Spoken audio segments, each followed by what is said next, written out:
Tom had seen video clips of other worlds in the Imperium, but he never imagined actually visiting any of them. His mind flashed back to his youth when his parents took him to Chicago to visit the Museum of Science and Industry. The profusion of towering buildings seemed unimaginable to him then. A wonder. That memory came back to him later in life when he flew into New York City. The view of Long Island made Chicago seem insignificant as he gazed out the window. As they circled in toward landing, it seemed as if the island was a solid mass, reaching for the sky just below him. That was a wonder. Approaching the capital from the vast plain of the spaceport, Tom didn't see the city at first. Tom saw the blur on the horizon. Their cab joined with the throng of other transports, while overhead all manner of small shuttles seemed to be either coming from or heading toward the same direction. Looking at their route and time to destination, the blur on the horizon first appeared when they were at least 30 miles away from the great mass shown on the map as the capital. Considering the distance, the automated cab was fast.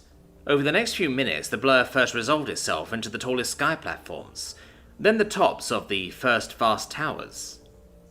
There had been nothing from the map to provide any real sense of scale, but as they drew closer, Tom realized he was looking at one of the wonders of the galaxy. As their cab passed along one of the main highways bisecting the city, Mivere pointed out some of the more important buildings which towered about them. There's only so much space, so they finally had to build up. Once we get on the far side of the administrative district, things get smaller. You'll see. This is mostly just a working area for the government, the corporations, and offices of the great houses.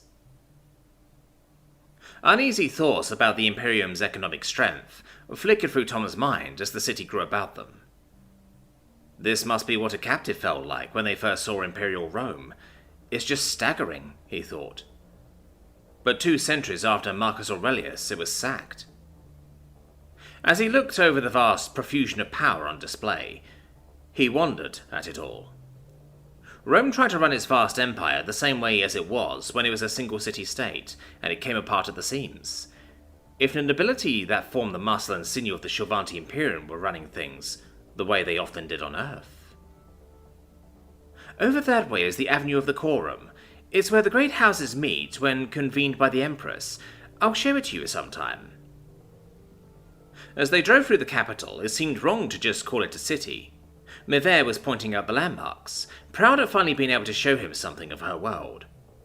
Although, the capital bounds are around, I guess it's a block around 900 of your miles on each side.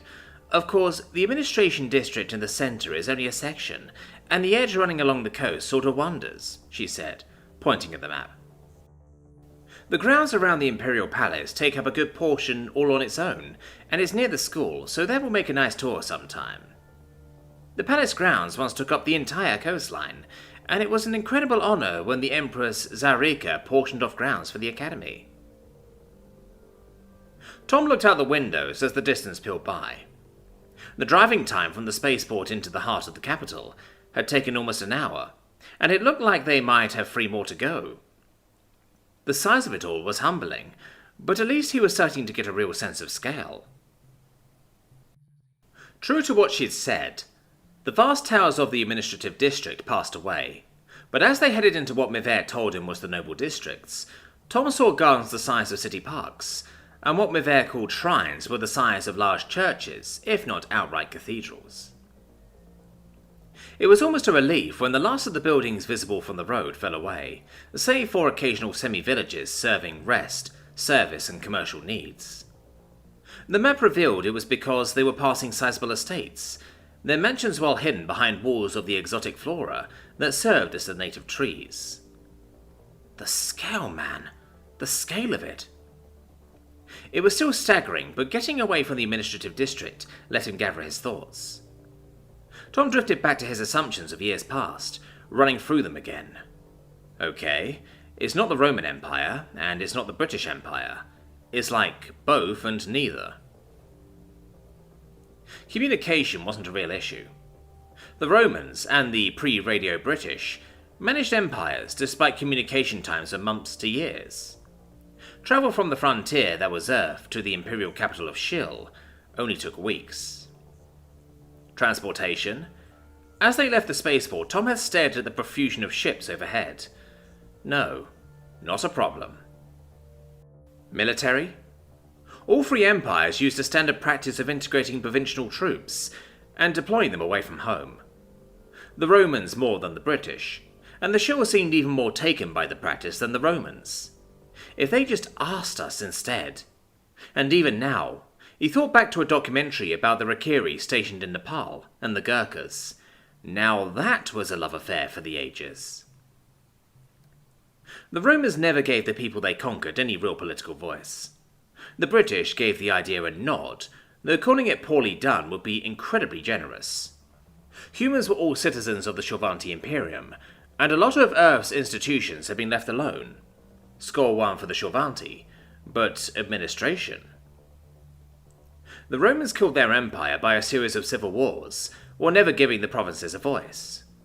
When the Visigoths rolled in, none of the provincials wanted to fight for Rome. They didn't feel a part of it. Who would want to? Hell, the Rome that was sacked hadn't even been the capital for a century, thanks to all the self-destructive bickering. Tom had wrestled with the notion of what might give humanity a voice, and there seemed to be a lot of different answers. Some were better than others, but still.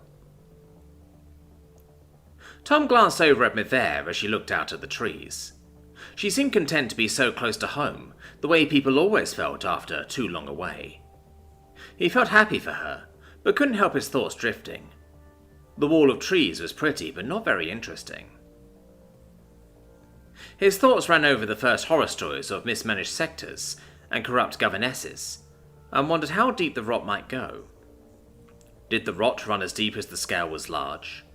For every few nobles like Mivere, there seemed to be one like Olea, and a lot that just fell in between.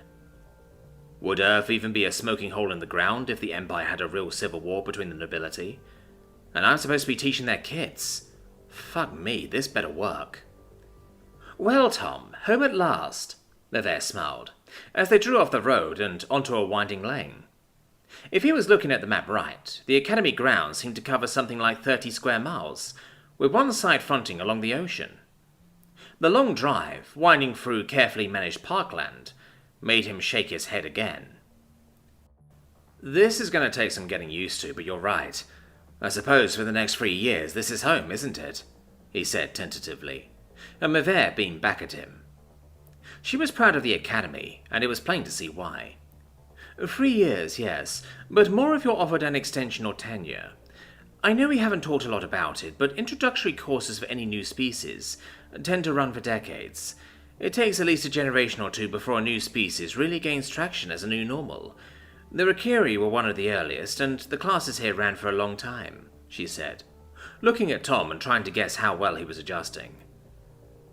Well, humanity may become an easy fit, but the chances of being a fast one went right out the window. At least it's job security, he said tentatively, before being struck by a thought. What were you teaching before this?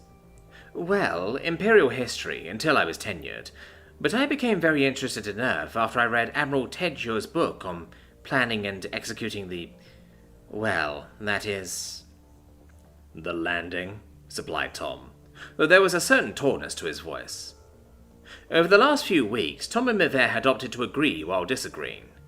Landing had taken its place as a working word for invasion, alongside occupation for the status quo. Mivere blushed ever so slightly, but nodded. Yes, that. Yeah. I'm glad I had a chance to read that on the way to Shill. It was... Tom reached around for a good euphemism for the ungodly clusterfuck that ran over his world. Well, enlightening, at least. Thank God that's not the only book we're teaching out of. I know it must be hard to see, but adding an industrial world at even an early space age is a huge addition to the Imperium. It was an incredible achievement in the Admiral's career before her retirement. Over time, Mivere had lost feeling pensive when they talked about the invasion, but she recalled the frequent outbursts as Tom had read Tedjo's book.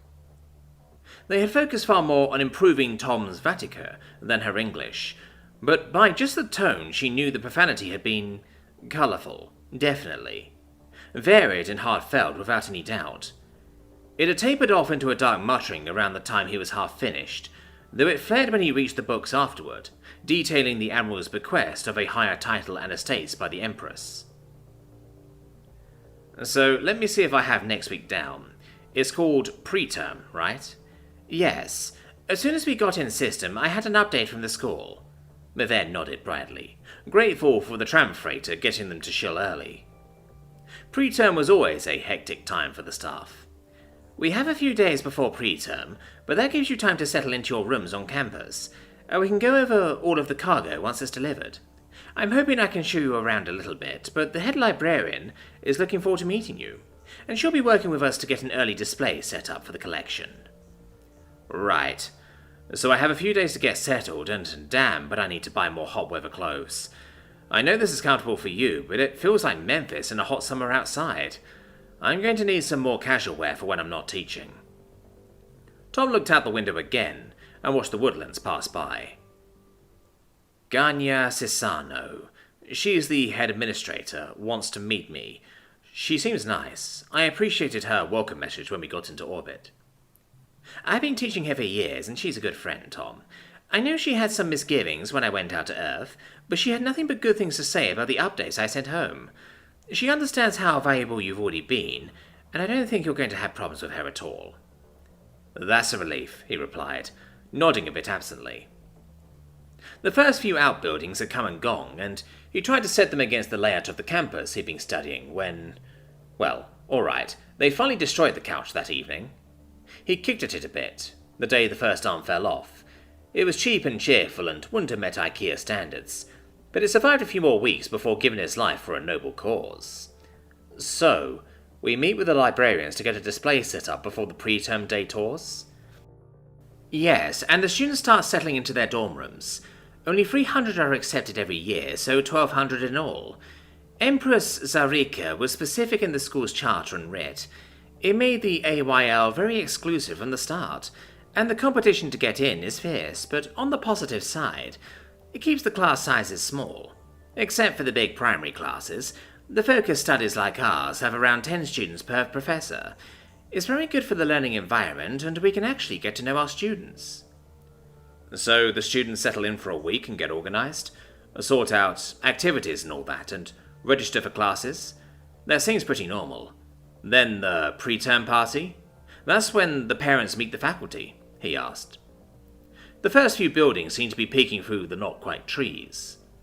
The party isn't that bad, she said with a shake of her head, and Tom enjoyed the way Mivere's dark locks framed her face.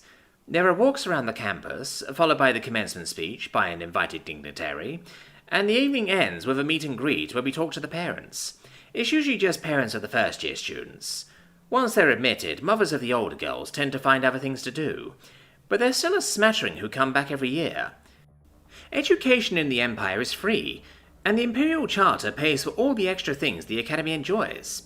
Still, we have very active alumni that come back to see us. As the cab rounded a final bend, the trees fell away, and a sweeping vista sloped away before them. The campus proper lay revealed, with dorm buildings mixing into a profusion of athletic areas, parks, and a pool that put Olympic size to shame. Clustered further in were the classroom halls, the rough approximation of a student union building, and the wide collection of dedicated study halls, theatres and shops spread out among parks and courtyards. It was a remarkable view, made breathtaking as he reached down to the shore. Framed on both sides by jutting cliffs, a wide sandy beach stretched out before an ocean the colour of purest sapphire. I can see why. It only took a few minutes to reach Thalmini Hall after Mivere found out his rooms were there, and they carried his bags inside. The rooms were a comfortable one-bedroom studio apartment for a Shavanti. After Mivere had shown him how to adjust the temperature, Tom walked into the bedroom to toss down his bag. Best start thinking of it as my bedroom, he thought, as he looked over to the bed. It was low to the ground, and what passed as a double for a single Shavanti looked more like an oversized king. The view was better than he expected. As Mivere explained, the rooms were about the same for anyone without tenure. There were only a handful of men on the faculty, and the best apartments had already been taken. The first floor of Themenai Hall was entirely given over to a vast cafeteria, serving the surrounding 3 dorms. No one wanted this apartment as it sat partially over the kitchen freezer. When Tom stepped inside the front door and felt the first draft of cool air since leaving Earth, he closed his eyes and smiled. This will do just fine, Mivere. Really, just fine. The view from his bedroom windows looked over the tree line bordering the campus. After one more glance, he went to join Mivere in the living room with its galley kitchen. They removed the desk already, she said as he entered. Before leaving Earth, Mivere advised Tom to bring his desk, some chairs, and a few pictures out of storage. The academy rooms were furnished in a Spartan sort of way, but lacked any touch of personality. The younger faculty made them into homes over time, and generally stayed where they were until they earned tenured apartments or something more desirable opened up. As he looked around the wide room, empty but for the couch, empty shelves and a video screen, he was glad that he'd listened. Tom had also purchased a few wide exercise steps before they left Earth, and he could already see where he'd need them around the apartment. It was like being a child in a house filled with adult furniture, but the proportions definitely felt off. I'm really glad you thought about the desk and chairs, Miv, he said, as he looked at the blank spot along the wall. The carpet was a tight weave and looked new, but there were still impression marks from where something desk-shaped and boat-sized had been removed. It'll be a nice touch. I want to keep a few of the sure-sized chairs, but I think sitting in a booster seat at home would drive me crazy. You're not as tall as a woman, but you're taller than a Shorvanti man, Tom. It's not that bad, she said, chiding him gently. No, it's not, but it's going to take a while before it feels right. Anyway, thanks for the suggestions. The pictures, particularly. I'll feel at home a lot faster once I have a few up, and some books on the shelves. Tom gave her a smile, then raised his eyebrows. You said we need to go meet the head administrator? Tom followed beside Mivere, as she led the way across campus to the administration center. While he still didn't know what the vast majority of buildings were, the map in his head was starting to come together. He smiled and nodded as they occasionally passed other staff, privately enjoying their responses ranging from mild shock to too busy to notice. While the grounds felt empty without the students, it was clear that a lot of organization was going on. That impression exploded into a mild assault on his senses as Mivere shepherded him into the main hall. Demands and shouts rang out around him as they walked. While there were a few long pauses to outright stares when someone noticed, the bulk of the Shorvanti around him were focused on, Look, the video screen in my classroom isn't working. How can I teach if I can't put the notes up? Said a woman, leaning over a weary-looking clerk. What do you mean by our new music teacher? Growled another, furiously scowling at the call on her omnipad. No, of course, I didn't know Professor Kelsnick was retiring. The band has to be ready for the welcoming ceremony. Now I have to take that on. And I said no. The tours are done by faculty and fourth-year students only. What? No, I don't care who her mother is. Get all the notices posted on the video board server. Yes, I want them loaded now. That way they're waiting in queue. It's one less thing we have to deal with before preterm day, and we've got confirmation on the commencement speaker, so get that one up first. Garnier Sasano was crisply turned out, calling out directions like an island of order in the sea of chaos. Mivere had counselled Tom on keeping a completely professional appearance, but she still had to remind herself not to take his hand, as she waited nearby and coughed. Garnier looked up and nodded, sending the clerk scurrying off with a few more instructions, then smiled and stepped over. Mivere, welcome back. How was the drive from the spaceport? They told me when you came in the gate and found the room assignment. I hope that... Ah! Garnier spotted Tom, as he moved out around the corner and next to Mivere, and slowly announced, Professor Warwick, welcome to the Academy. Tom smiled, offering his fist a bump. Thank you, Head Administrator. It's a pleasure to meet you. Professor Pelavon has told me so much about you that I feel like we've already met. I really want to thank you for the welcome message you sent while we were still in orbit. It was very kind of you." Ganya didn't quite blink, but her smile grew all the warmer. "Well, Mavere wasn't overselling it when she said you learned high shill. You've a bit of an accent, but nothing at all like I expected. Perfectly understandable. It's a pleasure to meet you too," she said, and gently bumped her fist at Tom's. "I know how overwhelming this is for anyone new on the faculty, and once we have a chance to talk, we can discuss any additional duties or extracurricular activities you want to help with. But for now, just get settled in." "I appreciate that very much," replied Tom with enthusiasm. "It's an amazing campus, and I'm excited to look around." "I'm glad you like it. The AYL focuses on the needs of the Shill nobility as part of our charter. While we have others on staff, we really are a single-species school. I hoped he wouldn't look too old-fashioned to you." Tom managed to keep most of the irony out of his voice. "That's all right. I grew up going to a single-species school myself." "Oh, well, of course, I suppose that's true, isn't it? Anyway, I'm sorry I can't talk for long right now, but you see what we have going on. The week before pre-term is like a dash to the finish line, because once the students arrive, we have to sort out the first years. Mostly it's welcome parties on the beach, but we're lucky if only a few of them get lost. Anyway, I just need to see Mavere for a few minutes about your cargo delivery. Then I can turn you both loose. I look forward to talking with you over the next few days." After parting, Tom wandered out into the hall, nodding at some of the staff and looking over the campus notices. Ganya closed the door and looked archly at Mavere. "Well, he's quite something." "He's very competent, and we already have the classwork finished for the whole term. I need to show him where the shops are, but I have a meeting for us set up with Veleshti over at the library," Mavere said brightly. "We should have an exhibit set up well before the week is done. We packed it in order, so once the cargo pods arrive, it should be easy to get set up before preterm." Ganya leaned back against the wall and looked Mavere over. She'd taken Mavere under her wing as a protégé when she first arrived at the school. While the younger woman wasn't looking flustered, Ganya knew Mavere well, and she wasn't buying it. It was good enough to fool a stranger, but as long as it didn't cause a problem, she wasn't going to press. "And he's quite something, isn't he?" she said again. All right, maybe she would press a bit. Mavere had been alone for a lot longer than Ganya thought she should. She had a bright future as a tenured professor for one of the most prestigious academies on Shill itself. She was attractive, intelligent, and on good terms with parents in some of the most powerful families. Moreover, while House Pelavon had dwindled in power, Ganya knew Miv was far from poor.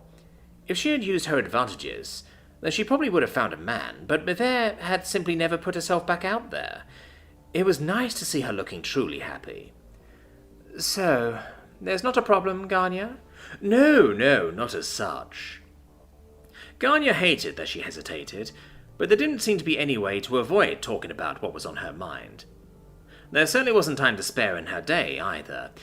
"It's just that we confirmed our speaker for commencement. I'm guessing they didn't know about your class, but... well, the alumni selected Admiral Tejo." Mavere took a long moment digesting that. "Admiral Tejo? Admiral Arali Tejo?" Ganya gave Mavere a look so old-fashioned it was practically pre-Empire, and nodded. "I expect your Mr. Tom Warwick doesn't know, but he's going to find out sooner or later. Is it going to be a problem?" Mavere considered the talk she'd had with Tom when he'd read Tejo's book and given his thoughts on its worth for teaching about humanity. He hadn't pulled punches, but he listened to her perspective, and his counterpoints were both reasoned and constructive. Mavere nodded with conviction. He really isn't happy about using her book as part of the class, but Mr. Warwick is an adult and a professional. It shouldn't be a problem. "Well, that's a relief. It'll be quite a coup against the other schools when we introduce him as a new member of the faculty." Ganya nodded as she opened the door, and Mavere saw Tom studying the notice screen. "And after having Arali Tejo as this year's keynote speaker, no less."